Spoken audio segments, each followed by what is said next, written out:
দেশের সবচাইতে বড় গ্যাংস্টার 15 বছর ধরে আন্ডারগ্রাউন্ড হয়ে থাকে, কিন্তু হঠাৎ করে ওর পরিবারের সাথে এমন একটা ঘটনা ঘটে যায় যে ওকে আবারও খোলসের বাইরে বের হতে হয়।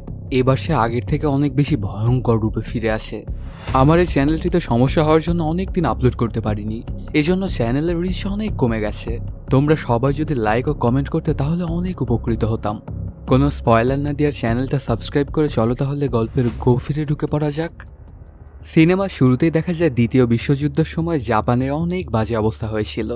এই সুযোগটা কাজে লাগানোর জন্য আর পুরো জাপানকে দখল করার জন্য সেখানকার লোকাল গ্যাং ইয়াকুজা বড়সড় একটা প্ল্যান করে বসে।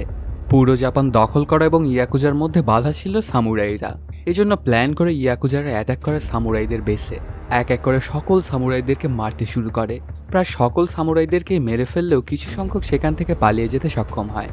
ওরা সবাই মিলে একত্রিত হয়ে একটা সোসাইটি স্থাপনা করে, যেটার নাম দেয় ব্ল্যাক ড্রাগন সোসাইটি। সেখানে ওরা সামুরাই ওয়ারিয়ারদেরকে ট্রেন করত, আর এরাই আস্তে আস্তে ইয়াকুজাদের সাথে লড়াই করতে শুরু করে।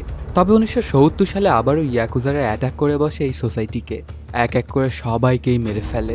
এখন বাকি শুধু এই সোসাইটির মেন মাস্টার।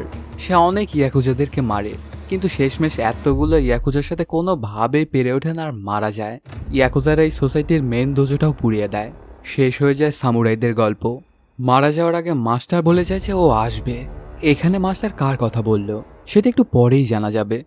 সেনজুকো পোর্টে তলোয়ার হাতে একজন সামুরাইকে দেখা যায়। এর কথাই হয়তোবা মাস্টার বলছিল। আসলে ইয়াকুজারা শুধু সামুরাইদেরকেই মারেনি, অনেক সাধারণ মানুষকেও মেরে ফেলেছে। এই জন্য অনেকে এখান থেকে নিজেদের সব ধন সম্পদ বিক্রি করে নিজ নিজ দেশে ফিরে যাচ্ছিল। এর মধ্যে সূত্রনারায়ণ নামের এক বড় বিজনেসম্যান তার সকল সম্পদ বিক্রি করে স্বর্ণের বার কিনে নিয়ে যাচ্ছিল তার দেশে। সে পুরো একটা জাহাজও ভাড়া করে নেয়। জাহাজটা ওভারলোড হয়ে যাওয়ায় এখানে মানুষজনকে ঢুকতে দেওয়া হচ্ছিল না।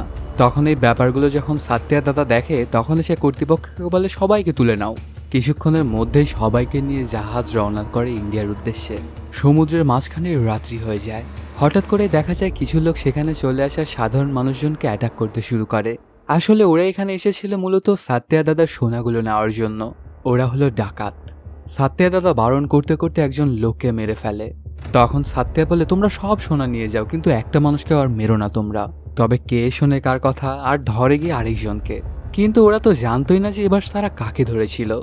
আসলে একটু আগে পোর্টে তরোয়ার হাতে দেখতে পাওয়া সেই ছেলেটিকে ধরেছিল ওরা। কিছুক্ষণের মধ্যেই ছেলেটা শুরু করে তাণ্ডব লীলা। সবাইকে বেধম মারতে শুরু করে। ওদেরকে একদম কচুকাটা করে ফেলছিল ছেলেটা। চোখের পলকেই সেখানে থাকা সকল ডাকাতকে মেরে ফেলে সেই ছেলেটা। ওর নাম ওজাস গাম্ভীরা, শর্ট ফর্ম ওসি। সবাইকে বাঁচানোর পরে সাত্তিয়া গাম্ভীরাকে ডেকে নিয়ে চলে আসে ডেকে। তখন গাম্ভীরার হাতে অনেকগুলো স্বর্ণমুদ্রা দিতে যায়, কিন্তু কোনোভাবেই সেগুলো গ্রহণ করবে না গাম্ভীরা। আরও বলে, আপনি যে কেমন মানুষ তা তো আমি আপনার প্রথম কথাতেই বুঝতে পেরেছি। আপনি চেনেন না, জানেন না সেই সব সাধারণ মানুষের জীবন বাঁচানোর জন্য আপনার সকল ধন সম্পদ ডাকাতদেরকে বিলি করে দিতে চেয়েছিলেন। তো আপনি যে খুব ভালো মনের মানুষ সেটা আমি বুঝে গিয়েছি। এজন্য আপনার যেখানেই হেল্প প্রয়োজন শুধু আমাকে একবার বলবেন। আসলে সাত্তিয়া দাদা এই স্বর্ণের বারগুলো নিয়ে একটা পোর্ট কিনতে চায়। তখন গাম্ভীরা বলে যে আচ্ছা ঠিক আছে, সেখানে যত প্রকার সাহায্য সহযোগিতা করার প্রয়োজন সেগুলো আমি করব। এরপর কেটে যায় 23টি বছর। সাত্তিয়া দাদা যে সোনার বারগুলো এনেছিল সেগুলোতে একটা পোর্ট কিনে ফেলে, আর সেটার নামকরণ নিজের নামেই করে। 23 বছর আগে আসে ওই জাহাজটা এই জায়গার নকশা বদলে দিয়েছিল। আর আজকে আর একটা জাহাজ আসবে এই জায়গায়, যেটা পুরো দেশের ভাগ্যই বদলে দিতে পারে। এই জাহাজটা ছিল আসলে জিমির, আর এর মধ্যে একটা কন্টেনারে আছে ধামাকা। হঠাৎ করে ওই জাহাজের ক্যাপ্টেন কল করে জিমিকে আর জানায় সামনে নৌবাহিনীর চেকপোস্ট। তখন জিমি বলে জাহাজটাকে সাত্তিয়া দাদার পোর্টে নিয়ে যাও। ক্যাপ্টেনটা প্রথমে কোনোভাবেই সেখানে নিয়ে যেতে চাইছিল না, কারণ সে খুব ভালোভাবেই জানতো সাত্তিয়া দাদার পোর্টে গেলে অনেক ঝামেলা হবে ওই কন্টেনার নিয়ে। তারপরে আর অন্য কোনো উপায় না পেয়ে জিমির কথা মতো ওই পোর্টে জাহাজটা ভিড়ায়, আর জিমিও বের হয়ে পড়ে সেই পোর্টের উদ্দেশ্যে। কিছুক্ষণের মধ্যেই জাহাজটাই পোর্টে এসে পৌঁছে। জিমি আগে থেকে একজন কাস্টমস অফিসারের সাথে কথা বলে রেখেছিল। সে এসেই কন্টেনারটা সারাতে যাবে, ঠিক তখনই সেখানে চলে আসে সাত্তিয়া দাদার ছেলে। আসলে এই মূলত এই পোর্টের দায়িত্বে আসে। সে তো কোনোভাবেই কন্টেনারটা না চেক করে ছেড়ে দেবে না।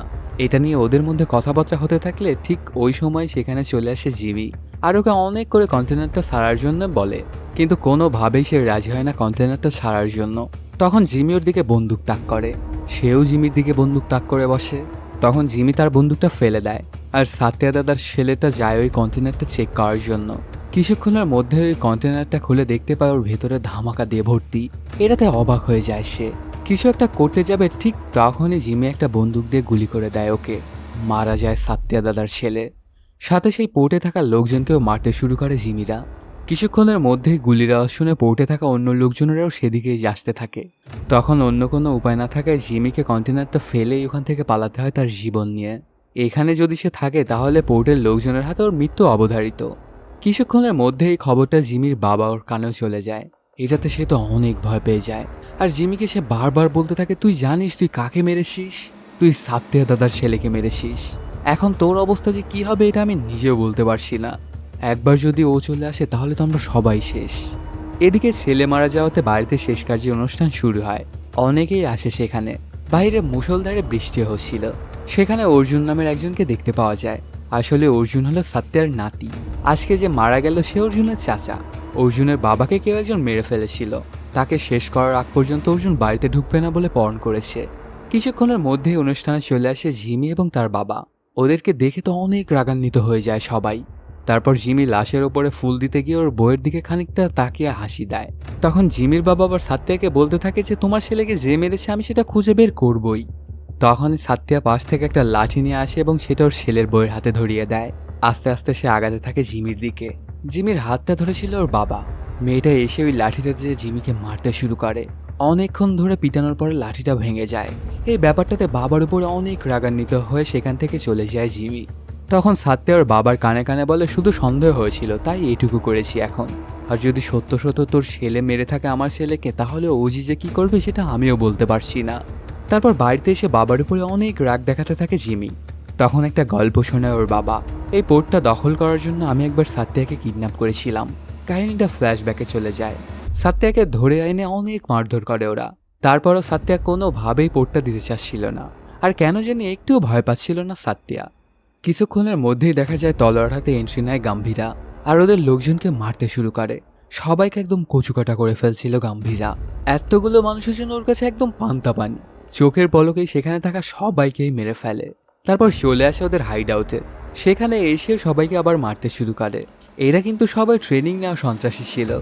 তবে এদেরকে কিছুই মনে করছিল না গাম্ভীরা। ওকে দেখে যেন সাত্যার সাহস আরো কয়েক গুণ বেড়ে যায়। তখন একটা স্ট্যাম্পের ওপরে স্বাক্ষর করে সেটা টেবিলের ওপর রাখে। আর বলে, এই যে আমি আমার সবকিছু লিখে দিলাম। এখন কার সাহস আছে যে এটা টেবিল থেকে নিয়ে যা? সে জানতো যে গাম্ভীরা থাকতে কখনোই এটা কেউ নিতে পারবে না। যেই ওই স্ট্যাম্পটা নিতে আসছিল তাকেই মেরে ফেলছিল গাম্ভীরা। একে একে সেখানে থাকা সকল গুন্ডাদেরকে মেরে ফেলে গাম্ভীরা। এবার শুধু জিমির বাবাই বাকি।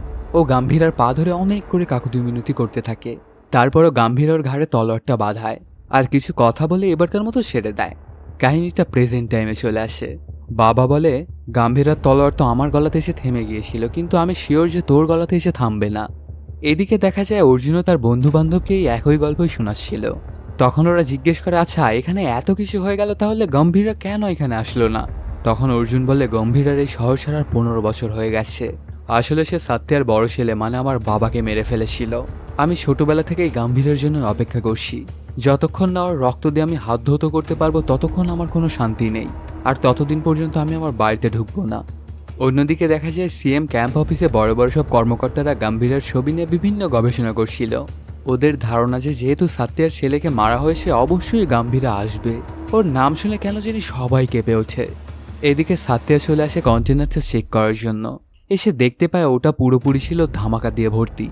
তখন বলে, এই কন্টেনারের জন্য আমার ছেলে জীবন দিয়েছে, তো কোনোভাবে এটা সন্ত্রাসীদের হাতে পড়তে দেওয়া যাবে না। এজন্য একটা জায়গায় লুকিয়ে ফেলে সেটা। তারপর সাত্তিয়া দাদা ওর ছেলের আস্তেটা নিয়ে বের হয়ে পড়ে কোনো একটা জায়গার উদ্দেশ্যে। ঠিক ওই সময় জিমি পুলিশ অফিসারকে কল করে আর বলে, যে কোনো মূল্যে কন্টেনারটা আমার চাই। তুমি সেটা কিভাবে আনবে আমি সেটা জানি না, তবে আমার ওটা লাগবেই লাগবে। সাথে সাথে সেই পুলিশ অফিসারটা তার দলবল নিয়ে বেরিয়ে পড়ে পোর্টের উদ্দেশ্যে। কিছুক্ষণের মধ্যেই চলে আসে পোর্টে। এসে সেখানে লোকজনকে মারতে শুরু করে আর কন্টেনারটা খুঁজতে থাকে। অনেকক্ষণ খোঁজাখুঁজি করার পরেও পাচ্ছিল না সেই কন্টেনারটা। পুলিশরা যখন এখানে তাণ্ডবলীলা চালাচ্ছিল তখন একজন পিচ্ছি মেয়েকে বলে, সাত্তিয়া দাদার বাড়িতে খোঁজটা দিয়ে আয়। মেয়েটাও সাথে সাথে বেরিয়ে পড়ে সাত্তিয়ার বাড়ির উদ্দেশ্যে। এদিকে অনেক খোঁজাখুঁজির পরেও কন্টেনারটা যখন পায় না তখন সবাইকে জিজ্ঞেস করতে থাকে পুলিশ অফিসারটা। তারপরও কেউই মুখ খুলছিল না। এজন্য সেখানে থাকা একটা মেয়ের গায়ে হাত দেয়ও। ঠিক তখনই সেখানে চলে আসে সাত্তিয়ার বড় ছেলের বউ গীতা। আর দোনালা বন্দুক তাক করে পুলিশ অফিসারটার দিকে। কিছুক্ষণ এভাবে থাকার পরে আর দিশে বিশে না পেয়ে পুলিশরা তার লোকজন নিয়ে চলে যেতে বাধ্য হয়। অন্যদিকে দেখা যায় জিমি ওই পোর্ট থেকে কয়েকজনকে ধরে নিয়ে আসে। প্রথমে জিজ্ঞাসা করলেও কেউই বলছিল না যে সাত্তিয়া কোথায় গেছে। তারপর যখন একজনকে সবার চোখের সামনে মেরে ফেলে তখন সবাই অনেক ভয় পেয়ে যায় আর বলে যায় ব্যাপারটা ওনার ছেলে রাস্তায় নিয়ে নাসেকে গেছে সাত্তিয়া দাদা। সাথে সাথেই জিমি নাসেকে থাকা পাঠান নামের একজনকে কল দেয় আর বলে তোমার এলাকায় আমার একটা শিকার গেছে, ওকে খতম করতে হবে। তখন পাঠান বলে তুমি শুধু নামটা বলে, ওকে খতম করার দায়িত্ব আমার। সাত্তিয়া দাদার নাম নেয়। এই ব্যাপারগুলো দেখে সেখানে থাকা একজন খুব চিন্তিত হয়ে পড়ে। কিছুক্ষণের মধ্যেই সে ফোন লাগায় সাত্তিয়ার বাড়িতে। আসলে এই লোকটা গত 15 বছর ধরে ওদের এখানে স্পাই হয়ে কাজ করছে। তখন সে সবকিছু খুলে বলে যে সাত্তিয়া দাদা যে নাসেক গেছে এটা জেনে গেছে জিমি, আর দাদাকে মারার জন্য সব প্ল্যানও করে ফেলেছে। তখন সাত্তিয়ার বাড়ির সবাই তো হতবাক, কি করবে কিছুই বুঝে উঠতে পারছিল না। তখন গীতা বলে কেউ না কেউ তো আছে যে আমাদেরকে বাঁচাতে পারবে। এটা শুনে চাচা বলে হ্যাঁ আছে, আমাদেরকে এখন শুধু একজনই বাঁচাতে পারবে আর সেটা হচ্ছে গম্ভীরা। এটা শুনে অবাক হয়ে যায় গীতা আর জিজ্ঞেস করে আপনার সাথে কি এই 15 বছরে দেখা হয়েছে কখনো গম্ভীরার? তখন চাচা বলে 7 বছর আগে আমি গিয়েছিলাম গম্ভীরার খোঁজে। কাহিনীটা ফ্ল্যাশব্যাকে চলে যায়। 7 বছর আগে হঠাৎ একদিন পুলিশ স্টেশনে একটা কল আসে। পুলিশরা যখন একটা বাড়িতে এসে পৌঁছে তখন দেখতে পায় পুরো সিঁড়িতে লাশ পড়ে আছে। ওরা যে কয়তলাতে উঠছে সব জায়গাতেই শুধু লাশ আর লাশ। তারপর চলে আসে ওদের কাঙ্ক্ষিত ফ্লোরে। দেখতে পায় কয়েকজন অনেক ভয় পেয়ে একপাশে বসে আছে আর অন্য পাশে একটা তরবারি নিয়ে বসে আছে গম্ভীরা। আসলে এখানে 40 জন পাচার হতে যাওয়া নারীকে বাঁচিয়েছে সে, আর তাদেরকে বাঁচাতেই এতগুলো মানুষকে হত্যা করেছে গম্ভীরা। তারপর ওকে থানায় ধরে আনা হয়। সে ভালো কাজ করুক আর খারাপ কাজ করুক, কিন্তু ক্রাইম তো ক্রাইমই। কিছুক্ষণের মধ্যেই সেখানে বড় অফিসারটা চলে আসে। গম্ভীরার বন্দুকটা দেখে ওর কেমন যেন একটু সন্দেহ হয়, এটা কোথায় যেন সে একটা দেখেছে। তারপর যখন গম্ভীরাকে গিয়ে দেখে তখন ভয়েই কেঁপে ওঠে, কারণ কয়েক বছর আগে যখন ওর পোস্টিং হয়েছিল মুম্বাইতে তখন সে গম্ভীরার তাণ্ডবলীলা দেখেছিল। আর গম্ভীরা যে কখনো খারাপ কাজ করে না এটাও সে খুব ভালো করেই জানতো। এজন্য সে গম্ভীরাকে তাড়াতাড়ি ছেড়ে দিতে বলে। সাথে সাথেই গম্ভীরাকে ছেড়ে দেওয়া হয়। রাজার মতো সেই পুলিশ স্টেশন থেকে বের হয়ে যায় গম্ভীরা। কাহিনীটা আবারও প্রেজেন্ট টাইমে চলে আসে। সেই পুলিশ স্টেশনটায় আমি কল করেছিলাম অনেকবার, তারপর সেখানে নিজেও গিয়েছিলাম। ওরা গম্ভীরা সম্পর্কে কিছুই বলতে পারে না, শুধু একটার নামে বারবার বলছিল। তখন গীতা বলে ওঠে কানমণি। এটা শুনে অবাক হয়ে যায় চাচার, বলে তুমি কেমনে জানলে? তখন গীতা বলে নামটা আমি কোথায় না কোথায় যেন দেখেছি। তারপর ড্রয়ার থেকে কয়েকটা চিঠি বের করে, সেটার মধ্যেই কানমণির চিঠি দেখতে পায়। আসলে কানমণি হলো গম্ভীরার বউ। কাহিনীটা ফ্ল্যাশব্যাকে চলে যায়। চিঠি লিখছিল কানমণি। সে সাত্তিয়া দাদার কাছে চিঠিটা লিখছিল, আমাকে আপনি চিনবেন না, কিন্তু আপনি যাকে চিনেন আমি তার খুব কাছের একজন মানুষ। আমরা দুজনে বিয়ে করে নিয়েছি। কিছুদিন পরে আমাদের ঘর আলো করে আসে একটা মেয়ে সন্তান। আমাদের পরিবারটা খুব ভালোভাবেই চলছিল। গম্ভীরা ওই সময়টা বাচ্চাদেরকে ফাইট শেখাতো। হঠাৎ করে ওই জায়গায় একদিন চলে আসে এক বিদেশি। সে ছিল আসলে পুরো দেশের আইকিডো ফাইটিং হেড। সে এসেই বলতে থাকে আমি জানি না তুমি কোথা থেকে আইকিডো শিখেছো, তবে আমি এমনটা শুনেছি যে তুমি জাপান থেকে শিখে এসেছো। তো তুমি যদি আমার সাথে ফাইট করে আমাকে হারাতে পারো তাহলে আমি শুধু মানবো যে তুমি ভুয়া নাও। তারপর ওরা দুজনেই শুরু করে দেয় ফাইট। কিছুক্ষণে এই খবরটা পেয়ে যায় কানমণি। সাথে সাথেই সে ওই জায়গায় চলে আসে। ওকে দেখেই তো বিদেশিটা বলে ওঠে চলো একটা প্রাইজ রাখা যাক, যে জিতবে ওই জিনিসটা তার। আসলে কানমণিকে উদ্দেশ্য করে এমন কথা বলছিল ওই বিদেশিটা। এই ব্যাপারটা অনেক রাগান্বিত হয়ে যায় গম্ভীরা আর ওকে মারতে শুরু করে। কিছুক্ষণের মধ্যে ওই বিদেশিটার অনেক বাজে অবস্থা করে ফেলে গম্ভীরা। এই ব্যাপারগুলো দেখে ওর উপরে অনেক রাগান্বিত হয়ে যায় কানমণি। তারপর বাড়িতে এসে গম্ভীরাকে বলে এখানে আর এক মুহূর্ত আমরা থাকবো না, এখনই আমাদেরকে শিফট করতে হবে এখান থেকে। প্রথমে তো কোনোভাবেই এই জায়গাটা ছাড়তে চাচ্ছিল না গম্ভীরা, কারণ এখানেই তো বাচ্চাদেরকে ফাইট শেখায় আর কানমণির হাসপাতালও তো এই জায়গাতেই। কিন্তু কানমণি বলে এই ডিসিশনটা তো আমাদের জন্য নয়, এটা আসলে আমাদের ছোট্ট সোনামণি যে আসবে তার জন্য। এই কথাটা শুনে গম্ভীরার মনে যেন খুশি আর ধরছিলই না, সে বাবা হতে চলেছে। পরদিন ওরা সেখান থেকে চলে আসে নাসেকে। ওদের সময় খুব ভালোভাবেই কাটছিল। কিছুদিন পরে ওদের একটা টুকটুকে মেয়ে সন্তান হয়। দিন এভাবেই কাটছিল। আস্তে আস্তে ওদের মেয়েটাও বড় হচ্ছিল। চিঠিতে একদমই শেষে কানমণি লিখেছিল আপনারা যদি কোনোদিন কোনো ঝামেলায় পড়েন তাহলে অবশ্যই গম্ভীরা আসবে আপনাদের সাহায্য করতে। এদিকে দেখা যায় চাচা চলে আসে পুলিশ স্টেশনে। আসলে ওদের কিছু লোকজনকে পুলিশ ধরে এনেছিল সেদিন। তাদের কি অবস্থা সেই খোঁজখবরই নিতে এসেছিল চাচা, কিন্তু কোনো কিছুই বলে না ইন্সপেক্টর। আরও বলে তোমরা কি জানো তোমরা কার কন্টেনার আটকেছো? অমি ভাইয়ের কন্টেনার আটকেছো। খুব তাড়াতাড়ি তোমরা বুঝতে পারবা যে তোমরা কত বড় ভুল করেছো। সিনটা শিফট হয়ে চলে আসে ইস্তাম্বুলে। দেখা যায় একটা বারের মধ্যে কেউ একজন বসে আছে। ঠিক তখনই সেখানে চলে আসে ডেভিডের এক চামচা। আর ওকে বলতে থাকে আসল ধামাকা কাকে বলে সেটা তুই জানিস, আর তোকে যে কেন ডেভিড ভাই মারবে না তুই একটা কারণ বল। ওরা দুজনে কথাবার্তা বলতে থাকলে বারবারই শুধু টাইমের দিকে তাকাচ্ছিল অমি।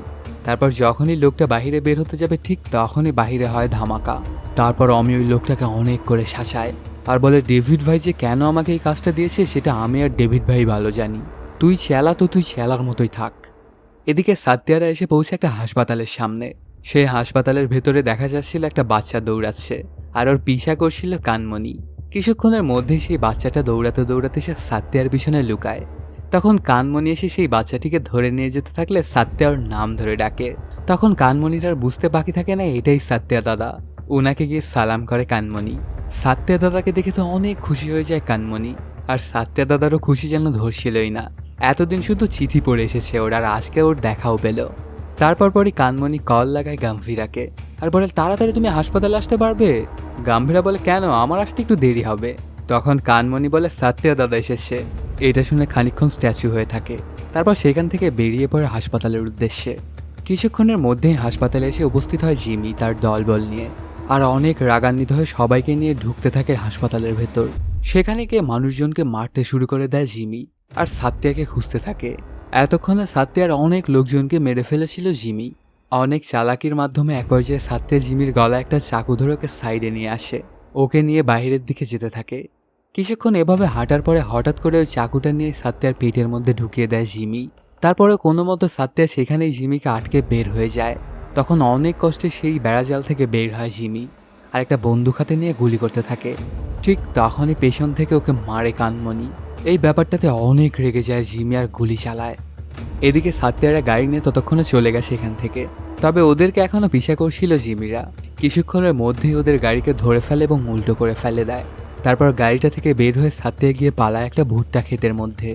কিছুতেই ওকে খুঁজে পাচ্ছিল না ওরা। তখন পুরা ভুট্টা ক্ষেতেই আগুন ধরিয়ে দেয়। তারপর খোঁজাখুঁজি করার এক পর্যায়ে পেয়েও যায় সাত্যা দাদাকে। এদিকে দেখা যায় অমি তার দলবল নিয়ে চলে আসে পোর্টে। কিছুক্ষণের মধ্যেই গীতাও তার দোনালি নিয়ে সেখানে চলে আসে, কিন্তু দেখতে পায় অমি চাচাকে ধরে এনেছিল। এজন্য দোনালির ব্যবহার করতে পারে না গীতা। আসলে অমিও এখানে এসেছিল কন্টেনারটা খোঁজার উদ্দেশ্যে, এজন্য সে ফুল প্রিপেয়ার্ড হয়ে এসেছে। সবাইকে ভালোভাবে জিজ্ঞেস করলেও কেউই কিছুই বলছিল না। তখন ওই পিচি মেয়েটাকে অমি বলে যে তুই যা, কাকে ডেকে আনবি তুই ডেকে আন। মেয়েটা প্রথমে তো যেতে চাইছিল না, কিন্তু অমি যখন তাকে ধমক লাগায় তখন দৌড়াতে শুরু করে। ঠিক তখনই পেছন থেকে ওকে গুলি করে বসে অমি। মেয়েটা মাটিতে লুটিয়ে পড়ে। এই ব্যাপারটা দেখে সেখানে থাকা সবাই অনেক কষ্ট পেয়ে যায়। অমি কতটা জানোয়ার যে একটা ছোট্ট বাচ্চাকে গুলি করতেও একটু দ্বিধাবোধ করলো না। তারপরে আমি সাত্যা দাদার বাড়িতেও আগুন ধরিয়ে দেয়। এদিকে হাসপাতালে চলে আসে গাম্ভীরা। এসে দেখতে পায় হাসপাতালের অনেক বাজে অবস্থা। একটু ঘোরাঘুরি করার পরে দেখতে পায় মাটিতে পড়ে আছে ওর বউ কানমণি। তখনও সে মারা যায়নি। সেই গাম্ভীরাকে জানায় অনেক বড় বিপদে পড়েছে সাত্যা দাদা, তো যেভাবেই হোক ওনাকে তুমি বাঁচাও। অন্যদিকে দেখা যায় সাত্যাকে ধরে ফেলেছিল ওরা। জিমির কাছে নিয়ে যেতে থাকলে হঠাৎ করে একটা চাকু এসে একজনের গলা কেটে ফেলে। এটাতে সবাই তো অবাক। তারপর পরই সেখানে এন্ট্রি নেয় গাম্ভীরা। এসে সেখানে থাকা সবাইকেই কচুকাটা করতে শুরু করে। যারা গম্ভীরাকে আগে চিনত তারা তো অনেক ভয় পেয়ে যায় এবং পালাতে যায়, কিন্তু কাউকে এখান থেকে পালাতে দেয় না গাম্ভীরা। এক এক করে সবাইকেই মেরে ফেলে। সবশেষে জিমির দেহ থেকে মাথাটাই আলাদা করে ফেলে। মারা যায় জিমি। অন্যদিকে সাত্যার বাড়িতে তো আগুন লাগিয়ে দিয়েছিল অমি। কিছুক্ষণের মধ্যেই ওর ঘরের একটা টেলিফোনে কল আসে। এটা দেখে হাসিতে ফেটে পড়ে গীতা আর বলে তোর জম চলে এসেছে, গিয়ে ফোনটা ধর। তখন অমি গিয়ে ফোনটা ধরে। ফোনের ওপার থেকে সাত্যা বলে তোর ভাইকে তো মেরে ফেলেছে গাম্ভীরা, এবার তোর পালা, রেডি হয়ে থাকিস। এই কথাগুলো শুনে তো অনেক রাগান্বিত হয়ে যায় অমি, আর গীতা সহ সেখানে থাকা সকল লোকজনকে ধরে নিয়ে চলে আসে। তারপর পরই আবারও গাম্ভীরা হাসপাতালে চলে যায়। ওর মেয়েকে জড়িয়ে ধরে অনেক কান্নাকাটি করতে থাকে, আর বউকে দেখে পুরনো কিছু স্মৃতি মনে পড়ে যায় ওর। সে যেন কোনোভাবে এটা মেনে নিতে পারছিল না যে কানমণি আর বেঁচে নেই। তারপর ওর শেষ কার্যটা সম্পন্ন করে। সবাই অনেক কষ্ট পেয়ে যায় মেয়েটার অকাল মৃত্যুতে। আর গাম্ভীরার মনে যে কী চলছিল সেটা একমাত্র গাম্ভীরাই জানে। কানমণির হত্যাকারীকে সে কিভাবে মারবে এটাই সে শুধু ভাবছিল। এদিকে জিমির লাশ ওদের পরিবারের কাছে এসে পৌঁছে। সেটা একটা কাঁথা দিয়ে পেঁচানো ছিল। কয়েকজন ধরাধরি করে ঘরের মধ্যে আনার সময় হঠাৎ করে ঝাঁকি লেগে জিমির মাথাটা সেখান থেকে গড়িয়ে পড়ে যায়। এটা দেখে কোনোভাবে আর সহ্য করতে পারছিল না বাবা এবং অমি কেউই। তারপর শেষ কার্যের ব্যবস্থা করা হয়। কিছুক্ষণের মধ্যেই সেই জায়গায় চলে আসে সাত্যা। ওকে দেখে তো অমি অনেক রাগান্বিত হয়ে যায়। কিন্তু বাবা ওকে এখানে কিছু করতে বারণ করে। এখনো সময় আসেনি, সময় আসলে তারপর দেখা যাবে ওদেরকে। অন্যদিকে দেখা যায় গাম্ভীরা তার নতুন স্যুটবুট তৈরি করছিল। যখন সে ফুল ফর্মে ছিল তখন এই ড্রেসটাই পরে থাকতো সবসময়। কিছুক্ষণের মধ্যেই সে সবকিছু পরে গাম্ভীরা চলে আসে একটা পুলিশ স্টেশনে। আসলে এই পুলিশ অফিসারটাই হচ্ছে জিমিদের গোলাম। গাম্ভীরা এসে ওকে জিজ্ঞেস করে গীতা সহ বাকি সবাই কোথায়, কিন্তু কিছুই বলে না ওই পুলিশ অফিসারটা। আরও গাম্ভীরাকে বিভিন্ন কথা বলে তিরস্কার করে। তুই নাকি একসময় ডন ছিলি, আসলে তখনকার সময় ছিল আলাদা আর এখনকার সময় আলাদা। তুই তো এখন মরিচা পড়া চাকু হয়ে গেছিস, কোনো ধার নেই। তুই তো এখন আসলে ওল্ড ম্যান হয়ে গেছিস, তোকে আর কেউই ভয় করবে না। এগুলো বলতে বলতে গাম্ভীরাকে বন্দুক দিয়ে ভয়ও দেখায় আর বলে আমার এই এক আঙ্গুলি যথেষ্ট তোকে মেরে ফেলার জন্য। অনেকক্ষণ চুপচাপ এগুলো শুনে যাচ্ছিল গাম্ভীরা। তারপর ওই পুলিশ অফিসারটার বলা যখন শেষ হয় তখন গাম্ভীরা একটা হুঙ্কার দিয়ে বসে আর সেখানে থাকা কনস্টেবলদেরকে ধরতে বলেন ইন্সপেক্টরকে। সাথে সাথেই সবাই ইন্সপেক্টরের হাত ধরে ফেলে। এটা দেখে তো অবাক হয়ে যায় সে। ওর নিচে এতদিন ধরে কাজ করা পুলিশ কনস্টেবলগুলো কিনা গাম্ভীরার কথা শুনছে। তখন গাম্ভীরা বলে ও যে আঙ্গুলটা আমাকে দেখিয়েছিল সেই আঙ্গুলটা বের কর। ওরাও সেটাই করে। তারপর গাম্ভীরা বলে যে ওই আঙ্গুলটা কেটে ফেল। অনেক খোঁজাখুঁজি করে একটা চাকু জোগাড় করে এনে ওর আঙ্গুলটা কাটতে যাবে, ঠিক তখনই গাম্ভীরা থামায় আর বলে ও আমাকে আজকে একটা আঙ্গুল দেখিয়েছে, এরপরে হয়তো বা আবারও অন্য আঙ্গুলগুলো দেখাবে। এই জন্য তো আমার মনে হচ্ছে ওর হাতটা কেটে ফেলাই ভালো হবে। তারপর ওর কথা মতো কনস্টেবলগুলো তাই করতে যায়। তখন গাম্ভীরা বলে যে একটা মরিচা পড়া চাকু নিয়ে আয়। সব কনস্টেবলগুলো মিলে খোঁজাখুঁজি করতে শুরু করে, কিন্তু কোথাও যেন মরিচা পড়া কোনো চাকুই পাচ্ছিল না। অনেকক্ষণ খোঁজাখুঁজি করার পর একটা চাকু খুঁজে পায়। তারপর সেটা না দেয় গাম্ভীরাকে। গাম্ভীরা চাকুটা নিয়ে যায় পুলিশ অফিসারটার কাছে আর কনস্টেবলদেরকে বলে ভালোভাবে হাতটা ধরে রাখিস কিন্তু। তারপর গাম্ভীরা হাতটায় কোপ মারতে যাবে, ঠিক তখনই কথা বলে ওঠে পুলিশ অফিসারটা। কি তার বাকি সবাই কোথায় আছে সেই জায়গাটার কথা বলে দেয়। তখন গাম্ভীরা বলে মরিচা পড়ে যাক আর যাই পড়ুক, আমি আগেও যেমনটা ছিলাম এখনও ঠিক তেমনটাই আছি। সাথে সাথেই গাম্ভীরা চলে আসে ওর বলে দেওয়া জায়গায় আর এলোপাথারি গুলি করতে শুরু করে। চোখের পলকেই সেখানে থাকা সবাইকেই মেরে ফেলে ওরা। এবার শুধু সেখানে পাহারায় থাকা মেইন লোকটা বাকি। গাম্ভীরাকে দেখে তো অনেক খুশি হয়ে যায় গীতা সহ সেখানে থাকা সবাই। তখন সে মেইন লোকটার গায়ে অনেকগুলো আঘাত করে চাকু দিয়ে আর ওকে ছেড়ে দেয় আর বলে যে তোর মালিককে গিয়ে বলবি যে কে এসেছে। যখন ওই লোকটা চলে যাচ্ছিল ঠিক তখনই গীতা একটা বন্দুক উঠিয়ে দেয় গাম্ভীরাকে আর ওকে মেরে ফেলতে বলে। সাথে সাথে গাম্ভীরা কয়েকটা গুলি চালায় ওর দিকে। তারপর সেখান থেকে সবাইকে বাঁচিয়ে নিয়ে চলে আসে বাড়িতে। এদিকে জিমির শেষ কার্য সম্পন্ন করা হচ্ছিল। সেখানে অনেক মানুষ উপস্থিত ছিল। কিছুক্ষণের মধ্যেই সেখানে চলে আসে গাম্ভীরা। ওকে দেখে তো অনেক রাগান্বিত হয়ে যায় অমি, যেন ওকে এখানেই খেয়ে ফেলবে। কিন্তু এ যাত্রায় ওর বাবা ওকে থামায়। সেখানে এসে গাম্ভীরা বলে এই শেষ কার্যক্রমটুকু যতটুকু সময় আছে তোকেও ততটুকু সময় দিলাম। এর মধ্যে যদি তোরা ভালো হওয়ার মনস্থির করতে পারিস তাহলেই তোরা বেঁচে ফিরবি, আর না হলে তোদের অবস্থাও তোর ভাইয়ের মতোই হবে। এখন সিদ্ধান্ত তোদের। এটা বলেই সেখান থেকে চলে যায় গাম্ভীরা। এই জায়গাতে তখন উপস্থিত ছিল অর্জুন। গাম্ভীরাকে দেখে যেন ওর মাথা সব তার ছিঁড়ে যায়, কারণ গাম্ভীরাই তোর বাবাকে মেরে ফেলেছিল। যতক্ষণ পর্যন্ত সে গাম্ভীরাকে না মারতে পারবে ততক্ষণ পর্যন্ত ওর একটুও শান্তি নেই। আর ওকে মারার জন্য এতদিন পর্যন্ত নিজেকে ট্রেন করছিল সে। পরদিন সকালবেলাতেই অর্জুন এক বন্দুকের ডিলারকে ডেকে আনে। অনেকগুলো বন্দুক দেখায় সে অর্জুনকে, কিন্তু কোনোটাই পছন্দ হচ্ছিল না অর্জুনের। আর বলে ভিনটেজ টাইপের কোনো কিছু নেই সেটার সাথে ইমোশন জড়িত আছে। তখন ওকে একটা বন্দুক বের করে দেয়। এটা দেখে পছন্দ হয়ে যায় অর্জুনের এবং সে ডিসাইড করে এটা দিয়েই মারবে সে গাম্ভীরাকে। তখন ডিলারটা বলে ওকে মারার পরে বন্দুকটা আবার আমার কাছে ফিরিয়ে দিও। অর্জুন জানতে চায় কেন। তখন সে বলে লিজেন্ডারি ডন গাম্ভীরাকে যে বন্দুক দিয়ে মারা হয়েছে সেটা তো আমি অবশ্যই মিউজিয়ামে সাজিয়ে রাখবো। এদিকে বাসায় এসে গাম্ভীরা তার গোপন রুমে ঢুকে। পুরো রুম ছিল একদম বন্দুক দিয়ে ভরা। তারপর একটা দেয়াল ভাঙে, সেটার মধ্যেও ছিল অনেকগুলো বন্দুক। ওরা যখন বন্দুকগুলো বের করছিল তখন কাহিনীটা একটু পিছনে দেখানো হয়। যখন ওরা সবাই একসাথে কাজ করতো সাত্য়া দাদার জন্য, যারা এই পোর্টের ক্ষতি করতে চাইতো তাদেরকে ওরা বেধম মারত। এক প্রকার বলা যায় যে সাত্য়া দাদার বডিগার্ড ছিল ওরা। অন্যদিকে দেখা যায় অমি এবং ওই পুলিশ অফিসারটা প্ল্যান করছিল যে কিভাবে গাম্ভীরাকে ঘায়েল করা যায় আর ধামাকা ভর্তি কন্টেনারটা কিভাবে ফিরিয়ে আনা যায়। তারপর পুরাতন লেআউট এবং নতুন লেআউট দুটো মিলিয়ে দেখতে পায় গুপ্ত একটা কামরা আসে। তখন অমিতার বুঝতে বাকি থাকে না যে ওদের কন্টেনারটা ওখানেই রাখা হয়েছে। ঠিক তখনই সেখানে চলে আসে ডেভিডের ডান হাত। এসে বলে এখন তুমি অনেক দেরি করে ফেলেছো। যদিও তুমি কন্টেনারটা কোথায় আছে সেটা জেনে ফেলেছো, কিন্তু এখন আর কোনো লাভ নেই। কিভাবে কাজ করতে হয় তুমি আমার থেকে শিখে নাও। তোমার সময় শেষ, এখন তোমাকে মরতে হবে। এটা বলেই ওর লোকজনকে বলে দেয় ওকে মারার জন্য। তখনই অমিত তাণ্ডব লীলা শুরু করে দেয়। এক এক করে সবাইকেই মারতে থাকে। কিছুক্ষণের মধ্যে সেখানে আসা সবাইকেই মেরে ফেলে। তারপর ডেভিডের কল আসে ওর ফোনে। তখন ওনার সাথে কথা বলে অমি।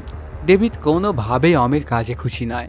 তখন অমি বলে, ভাই আপনি আমাকে কাজটা দিয়েছেন, আর একটা দিন আমাকে সময় দিন। কালকে শুধু একটা জায়গায় নয় 9টা জায়গায় ধামাকা করবো আমি। আর কালকে তো আপনার জন্মদিন, তো আপনার বেস্ট বার্থডে গিফট দিব আমি। তখন অন্য আর কোনো উপায় না থাকায় ডেভিড ওকে আগামীকাল পর্যন্ত সময় দিয়ে দেয়। তারপর পরই অমি বের হয়ে পড়ে। এদিকে দেখা যায় গাম্ভীরারা অমির একজন লোককে ধরে আনে। ওকে অনেক করে মারধর করার পরে জানতে পারে ওদের সব প্ল্যান। আগামীকালকে 9টা জায়গায় ধামাকা করবে ওরা। এই ব্যাপারটাতে অনেক চিন্তায় পড়ে যায় ওরা, আর ভাবতে থাকে যে কিভাবে এই অ্যাটাকটা বন্ধ করা যায়। অন্যদিকে দেখা যায় গীতার সাথে দেখা করতে আসে অর্জুন। আসলে অর্জুন ছিল গীতারই ছেলে। তখন মাকে গাড়িতে করে তুলে নিয়ে যেতে যেতে একটা গল্প শোনায়। মা জানো, আমার এই হাতটা সব সময় কাঁপে, কিন্তু যখন আমি এই বন্দুকটা ধরি তখন আমার হাতটা আর কাঁপে না। গাম্ভীরা আমার বাবাকে মেরেছে, তো ওকে আমি যতক্ষণ না মারতে পারবো ততক্ষণ আমার কোনো শান্তি নেই। আর ঠিক ওই কারণেই গতকালকে আমি গিয়েছিলাম ওর জায়গায়। ওর সাথে দেখা হওয়ার পরপরই আমি বন্দুকটা বের করতে যাব, ঠিক তখনই দেখতে পাই ফুটফুট একটা মেয়েকে। তখন আমি ওকে মারি না, আর আরেকটা প্ল্যান করে বসি। এগুলো শুনে গীতা অনেক ভয় পেয়ে যায়, আর অবাক চোখে ওর দিকে তাকিয়ে বলে, কি করেছিস তুই ওর সাথে? তখন অর্জুন বলে, আমার লোকজনকে দিয়ে গাম্ভীরার মেয়েকে আমি উঠিয়েছি। আমি জানি মেয়ের জন্য গাম্ভীরা সবই করতে পারে। তো ওর মেয়েকে উঠিয়ে নেওয়ার জন্য গাম্ভীরা পুরো পাগলের মতো ঘুরতে থাকে পুরো শহর জুড়ে। এই কথাগুলো শুনে মা আবারও থমকে যায়। ঠিক তখনই সামনেই দেখা যায় গাম্ভীরা গাড়ি নিয়ে তাড়া করছিল অর্জুনের লোকদের গাড়িকে। ওই সময় পাশ থেকে একটা ট্রাক এসে ধাক্কা দেয় গাম্ভীরার গাড়িকে। এতে খুব বাজে অবস্থা হয়ে যায় গাম্ভীরার। তখন মা অর্জুনকে কিছু একটা বলতে যাবে, কিন্তু অর্জুন মার কোনো কথা না শুনেই কারের গেটটা লক করে বন্দুকটা নিয়ে চলে যায় গাম্ভীরাকে মারার জন্য। গিয়ে ওকে বলতে থাকে, তুই আমার বাবাকে মেরেছিস, তো তোর এই পৃথিবীতে বেঁচে থাকার কোনো অধিকার নেই, আর আমার হাতেই হবে তোর মৃত্যু। তবে কেন জানি গাম্ভীরা অবাক চোখে চেয়ে থাকে ওর দিকে। গাম্ভীরাকে মারতে যাবে, ঠিক তখনই অর্জুনের লোকজন ওকে ধোকা দেয়। আসলে এরা অর্জুনের লোক কখনো ছিলই না, এরা হলো অমির লোক। তখন গাম্ভীরার মেয়েকে তুলে নিয়ে ওরা চলে যায়। ওদের পিছা করতে থাকলে ওদেরকে আর ধরতে পারে না অর্জুন। এদিকে কোনো মতে গাড়ি থেকে বের হয়ে এসে গাম্ভীরাকে তার গাড়িতে করে নিয়ে যেতে থাকে গীতা। অর্জুন গাড়িটা সামনে পড়লেও গাড়িটা থামায় না, আর সোজা চলে আসে বাড়িতে। এখানে এসেই শুরু করে দেয় গাম্ভীরার চিকিৎসা। অর্জুনও পিছন পিছন বাড়িতে চলে আসে, আর বারবারই শুধু গাম্ভীরাকেই খুঁজতে থাকে। ওকে না মারা পর্যন্ত যেন অর্জুনের শান্তি হচ্ছে না, সে যেন একদম পাগল হয়ে গেছে। তখন আচমকাই মা ওকে কষে একটা চড় লাগিয়ে দেয়, আর ওকে আসল সত্যটা বলতে চায়। তোর বাবাকে কে মেরেছে তুই জানিস? এটা বলা থেকে গীতাকে থামানোর চেষ্টা করে সত্যা, কিন্তু গীতা বলে যে না, এমনিতেই অনেক দেরি হয়ে গেছে, আরও আগেই অর্জুনকে সবকিছু খুলে বলা উচিত ছিল আমার। ও যে এতটা খারাপ হয়ে যাবে যদি আমি এটা জানতে পারতাম তাহলে অনেক আগেই ওকে বলে দিতাম। এখনো যদি না বলি তাহলে অনেক বড় পাপ করে ফেলবো আমি। তারপর বলা শুরু করে গীতা, তোর বাবা আসলে অনেক খারাপ মানুষ ছিল। তোর দাদার থেকে লুকিয়ে এই পোর্টের নেশার ব্যবসা করতো তোর বাবা। এই ব্যাপারটা যখন গাম্ভীরে জানতে পারে তখন সে তোর বাবার নেশা জাতীয় সকল দ্রব্যই পুড়িয়ে দেয়। এটাতে তোর বাবা অনেক রাগান্বিত হয়েছে এবং মারতে চায় গাম্ভীরাকে। তখনই সেখানে চলে আসে তোর দাদা এবং তোর বাবাকে এখান থেকে বের করে দেয়। কিন্তু তোর বাবা টাকার নেশায় এতটাই ডুবে গিয়েছিল যে সে নিজের বাবাকে নিজেই কিডন্যাপ করিয়েছিল। তবে সেখানে নিজের জীবন বাজি রেখে গাম্ভীরা গিয়ে তোর দাদাকে বাঁচিয়েছিল। আর সেখানে তো তোর দাদার সাথে তুইও ছিলি। তোর দাদা এবং তোর দুজনেরই জীবন বাঁচিয়েছিল গাম্ভীরা। কিন্তু এটুকুতেও ক্ষান্ত হয়নি তোর বাবা। একদিন ঘরের মধ্যে একটা বন্দুক নিয়ে বের হয়ে যাচ্ছিল। আমি জিজ্ঞেস করি, কই যাচ্ছ তুমি এই বন্দুক নিয়ে? তখন সে বলে, যদি বাবার গাম্ভীরা বেঁচেই না থাকে তাহলে তো আমার কোনো ঝামেলাই থাকবে না। মানে তোর দাদা এবং গাম্ভীরাকে মেরে ফেলতে চেয়েছিল তোর বাবা। তখন আমি কোনো মতে ছলে বলে কৌশলে ওর হাত থেকে বন্দুকটা কেড়ে নিয়ে ওকে আটকে ফেলি ঘরটার মধ্যে। আর সাথে সাথে গিয়ে আমি কল দিই গাম্ভীরাকে, আর তাড়াতাড়ি করে বাড়িতে আসতে বলি। ওই সময়টা তুই তো অনেক ছোট ছিলি, তো তোর বাবা জানালা দিয়ে তোকে ডাক দেয়, আর ওই বক্সটা থেকে চাবি নিয়ে তোর বাবাকে খুলে দিতে বলে। তখন তুই গিয়ে ওখানে দেখিস যে ওখানে একটা বন্দুক আছে, কোনো চাবি নেই। সেটা শুনে তোর বাবা ওটাই দিতে বলে। তুই তো অনেক ছোট ছিলি, এই জন্য জানালাটা কোনোভাবেই তুই হাতে পাচ্ছিলি না। এই জন্য ওখানে থাকা একটা টুল নিয়ে গিয়ে তোর বাবাকে বন্দুকটা ধরিয়ে দিতে যাস। তারপরেও সেটা থেকে জানালাটা তুই ভালোভাবে হাতে পাচ্ছিলিস না। এই ব্যাপারটা যখন আমি দেখতে পাই তখন সেখানে আমি যেতে থাকি, কিন্তু ততক্ষণে অনেক দেরি হয়ে যায়। তুই ঠিকঠাকভাবে হাতে না পাওয়াতে টুলটা ফসকে যায়, আর জানালার সাথে তোর হাতটা গিয়ে লেগে গুলি হয়ে যায়, আর তোর গুলিতে মারা যায় তোর বাবা। সাথে সাথে তোর মাথাটা গিয়ে টেবিলের সাথে লাগে, আর তুই অজ্ঞান হয়ে যাস। তারপর যখনই ব্যাপারটা সে গাম্ভীরা দেখতে পায় তখন সে একটা প্ল্যান করে। আর সেটা মোতাবেক তোর বাবার মৃতদেহের পাশে বন্দুক হাতে দাঁড়িয়ে থাকে গাম্ভীরা। কিছুক্ষণের মধ্যেই যখন তোর জ্ঞান ফিরে তখন তুই গাম্ভীরাকে তোর বাবার পাশে বন্দুক হাতে দেখতে পাস। আর তুই মনে করেছিলিস যে তোর বাবাকে গাম্ভীরাই মেরেছে, কিন্তু আসল সত্য তো এটাই যে তোকে বাঁচানোর জন্য গাম্ভীরা এমন কাজটা করেছিল, আর সেই মানুষকে তুই মারতে চাইছিস। এটা শুনে যেন কোনোভাবেই মেনে নিতে পারছিল না অর্জুন। কি করবে সে কিছুই বুঝে উঠতে পারছিল না। একবারে সে ভেঙে পড়েছিল। ও এতদিন যেই কারণে বেঁচে ছিল এখন তো সেই কারণটাও চলে গেল। এজন্য বন্দুকটা হাতে নিয়ে অর্জুন বলে, না দাদা মারা যাবে নাই বা গাম্ভীরা, আসলে মারা যাওয়া উচিত তো আমার। তারপর যখনই গুলিটা চালাতে যাবে তখনই মা এসে ওকে বাঁচিয়ে নেয় আর বলে, তুই যে ভুলটা করেছিস সেই ভুলের সংশোধন তো তোকেই করতে হবে। এরপর গাম্ভীরার অবস্থা দেখার জন্য ওরা তিনজনেই রুমের মধ্যে চলে আসে, কিন্তু দেখতে পায় রুমের মধ্যে কেউ নেই। গাম্ভীরা আগেই সেখান থেকে জানালা দিয়ে পালিয়ে গেছে। এদিকে দেখা যায় অমির প্ল্যান অনুযায়ী 9টা জায়গায় ধামাকা সেট করা হয়। সেটার টাইমার দেওয়া হয় ঠিক 9টার সময়। এই ব্যাপারটা আবার পর্যবেক্ষণ করছিল ডেভিড। ঠিক তখনই ওর সেক্রেটারি এসে বলে, আপনার সাথে দেখা করার জন্য জাপান থেকে ইয়াকিমোরা সেনজো নামের একজন এসেছে। দেখা যায় একটা তলোয়ার নিয়ে এসেছিল ইয়াকিমোরা সেনজো। এই জন্য ডেভিডের গার্ডরা তাকে বারবারই বলছিল এখানে কোনো ওয়েপেন অ্যালাউ না, কিন্তু কে শোনে কার কথা। তারপরে যখন ওরা সেই লোকটাকে ফোর্স করছিল তখনই সেই লোকটা ওর হাতটাই বাঁকিয়ে ধরে। ব্যাপারটা সে দেখতে পায় ডেভিড। তখন ডেভিড তার লোকজনকে থামায় আর ওনাকে বলে, আপনার কি কাজ এখানে বলুন। তখন ইয়ার্কিমোরা সানজো বলে, তুমি ইন্ডিয়াতে যেই লোককে সেট করেছো ওকে মারার জন্য, সে কোনোভাবেই গাম্ভীরাকে মারতে পারবে না। আসলে কিছু মানুষ কারো হাতে মরার জন্য পয়দাই হয়নি। যখনই ওরা মৃত্যুর কাছাকাছি যায় তখনই আরো বেশি ভয়ঙ্কর রূপে ফিরে আসে। এদিকে দেখা যায় একটা ট্রাক নিয়ে অমির হাইড আউটে চলে আসে গাম্ভীরা আর সবাইকে মারতে শুরু করে। এমন কোনো অস্ত্র নাই যেটা গাম্ভীরা চালাতে পারে না। একবার তলোয়ার দিয়ে কচুকাটা করছে, আবার বন্দুক দিয়ে সবাইকে পাখির মতো মারছে। দেখতে দেখতে সেখানে থাকা প্রায় সবাইকেই মেরে ফেলে গাম্ভীরা। এখন শুধু অমিরা কয়েকজন বাকি। ওদেরকে মারতে যাবে ঠিক তখনই ওয়াকি টকিতে অমি গাম্ভীরার মেয়ের কথা শোনায়। এটাতে থেমে যায় গাম্ভীরা।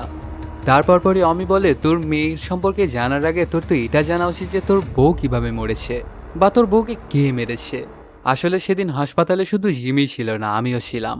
জিমি যখন তোর বউয়ের দিকে গুলি চালায় তখন একজন এসে ওকে বাঁচিয়ে নেয়। তারপর তোর বউ দৌড়াতে থাকে আর দুর্ভাগ্যবশত আমার সাথে এসে ধাক্কা খায়। তখন পাশ থেকে একজন এসে বলে ওর জন্য সাত্তিয়া পালাতে সক্ষম হয়েছে। তখন আমি একটা গুলি করে দিই তোর বউকে, সাথে সাথেই তোর বউ তোর নাম নেয়।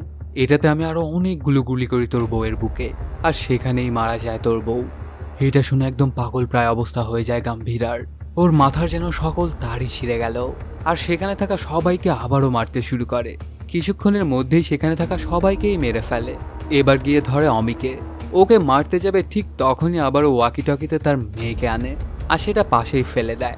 তখন গাম্ভীরা গিয়ে ওয়াকি টকিতে বারবার ওর মেয়ের সাথে কথা বলার চেষ্টা করতে থাকলেও লাভ তেমন একটা হয় না। তারপর পরে সেখান থেকে একটা গুলির আওয়াজ আসে আর একদম ওপার থেকে কথাই বলা বন্ধ হয়ে যায়। এতে থমকে যায় গম্ভীরা। তখন অমি একটা রামদা নিয়ে যায় ওকে মারার জন্য, কিন্তু মারে না। বলে, এখনই না, তুই তোর চোখের সামনে গোটা দেশের 9টা জায়গায় ধামাকা দেখবি, তারপর আমি তোকে মারবো। এরপর সে কাউন্টডাউন করতে শুরু করে। সময় হয়ে গেল, ফাটে না ধামাকাগুলো। এতে অবাক হয়ে যায় অমি, এটা আবার কিভাবে সম্ভব? সব ধামাকাগুলোর টাইম তো 9টার সময় ফিক্স করা হয়েছিল। কিছুক্ষণের মধ্যেই ওয়াকি টকিতে গাম্ভীরার মেয়ের আওয়াজও শুনতে পাওয়া যায়।